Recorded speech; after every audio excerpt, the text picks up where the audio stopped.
O'rtoqlar, Toshkent viloyati Qibray tumaniga keldik. Bu yerda 2 etajli yangi oq kottejimiz sotuvga qo'yildi. Kottejning orientiri TTZ Korzinkaning ichkarisiga 2 kilometr kirganda shu 2 etajli kottejimiz joylashgan. Fasadlari 12, taxminan 13 metr. Ko'rayotganingizdek bu yerda avtomatik darvoza va asosiy kirishdan videoobzorni boshlaymiz. Kirishimiz bilan bizani 2 etajli oq belosnejniy kottejimiz kutib oladi va o'zini hududi ham juda ham katta. Bemalol darvozadan 2 ta mashina siqsa bo'ladi. Ko'rayotganingizdek panoramli oynalar bu yerda qo'yib berilgan. Vidlari juda ham zo'r. Tepada o'zini terrasasi bor. Kirishimiz bilan chap qo'limizda kuxnyaga ajratilgan xonamiz. Dальше bu yerda родительская spalnya, ota-onalar uchun mo'ljallangan o'zini sanuzeli bor. Bu tomonda bo'lsa gostivoy zal, umumiy zalimiz joylashgan.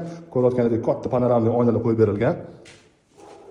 Va birinchi etajda yana alohida o'zini совмещенный sanuzeli bor. Bu yerda kotelniy и ko'rayotganingizda теплый pol ham bor. Har bitta xonada o'zini теплый poli bor. Ikkinchi etajda xuddi shunaqa xonalar joylashgan. Spalnya и yana bitta spalnya. Общий площадь bu yerda 1,7 sotix, umumiy maydoni kvadraturasi 208. Narxi juda ham zo'r. $138 ming ga sotiladi.